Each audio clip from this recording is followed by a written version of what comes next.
Okay, hi guys. So hari ni, untuk hari ni punya pelajaran, cikgu akan ajar the basic unit of chemistry. Actually benda ni is korang dah belajar since form 1, form 2, form 3, which is from lower form lah.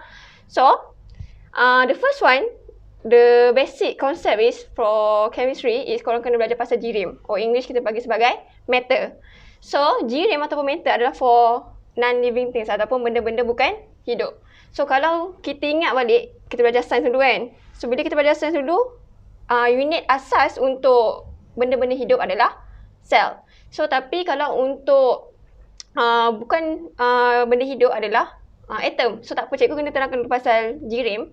So, jirim, which is untuk benda bukan hidup ataupun benda yang hidup adalah dia mesti memenuhi ruang dan juga mempunyai jisim. Okay, apa maksud memenuhi ruang? Okay, contoh. Cikgu bagi dalam satu botol air. Yes, satu botol air. So, dalam botol air tu cikgu letak air. So, apa air tu buat is dia akan memenuhi ruang dalam botol air. So, itu adalah contoh jirim, which is air ataupun cecair air tu memenuhi memenuhi ruang. So, the next, dia punya karakteristik ataupun ciri jirim, dia mesti mempunyai jisim. So, macam yang cikgu dah bagi contoh tadi, which is kita letakkan air di dalam botol air. So, bila kita letakkan air dalam botol air, kita ukur pula. Kita letak atas weighing machine ataupun mesin penimang berat tu kan. So, cikgu ukur, oh, ini adalah berat air tu. So, bila cikgu ukur, bila ada berat ataupun kita kata sebagai jisim, lain yang konsep tu yang kita dah belajar masa lower form dulu. Which is contohlah 20 kg. So, air tu ada jisim, 20 kg. So, bila dia memenuhi ruang, which is dia penuhi dia botol air, and then dia ada jisim dia, which is 20 kg tadi, dia memenuhi sifat-sifat jirim. So, kita kategoriskan air tu sebagai jirim. So, memenuhi ruang, mempunyai jisim. Okay, apa contoh bukan jirim? Ataupun non-matter punya example. Okay, satu yang korang boleh tengok is the lights ataupun cahaya. So, cahaya ni, okay, dia first kali dia punya karakteristik which is memenuhi ruang, dia akan, bila kita buka cahaya.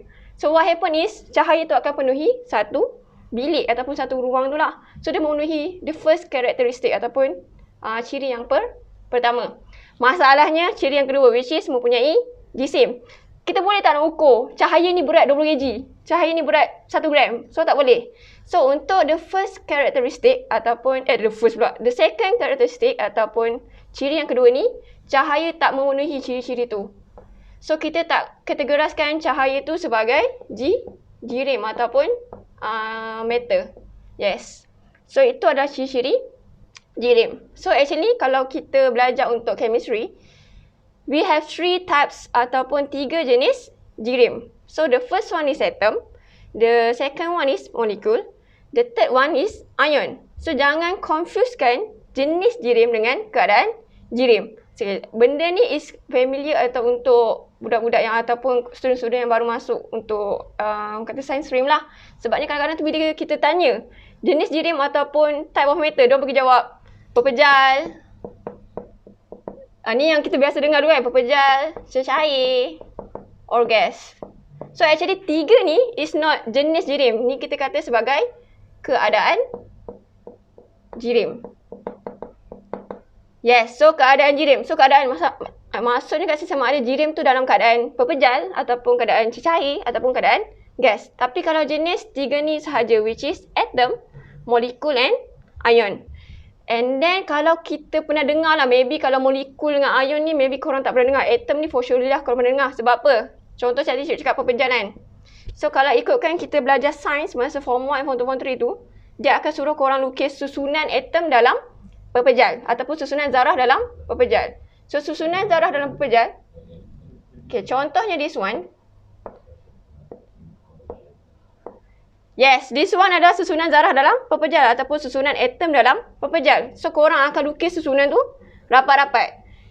Which is tak ada langsung macam the gap lah. So, this one is pepejal.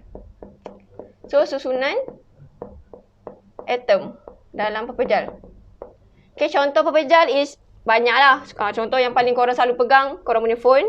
And then dia ada macam buku semua tu adalah benda-benda pepejal, which is kita boleh pegang dengan tangan kasar lah. Which is kenapa boleh? Sebabnya dia punya susunan atom dalam tu adalah padu, which is susunan dia rapat. So this one is susunan atom yang kita lukis masa sekolah rendah. So actually bila kita belajar chemistry, kita dah tahu actually susunan atom ataupun susunan zarah dalam pepejal supposedly bukan macam ni. Atom bukanlah semata-mata bulat yang simple ni. Yes, instead of simple circular ni, this one is the actual structure of atom. So bukanlah sekadar simple circle. So the next one, which is cikgu nak terangkan kat korang, which is simple circle, bukan simple circle. Simple circle menjadi susunan atom ataupun structure atom yang sebenar. So actually this one, simple circle ni is the first model yang John Dalton ataupun chemist propose lah. Dia kata okay, sebenarnya atom ni macam ni.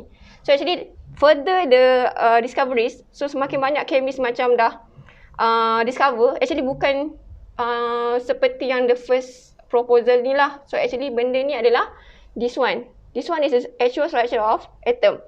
So, actual structure of atom, so this one is kita kata sebagai nucleus untuk tengah. And then dikelilingi oleh petala. Yes, this one is nucleus, petala pertama. And then this one adalah petala yang kedua. So, kalau kita ingat balik, kalau yang untuk living things ataupun benda-benda yang hidup, kita terdiri pada sel. Nampak macam sama kan? So, this one untuk benda hidup, which is cell.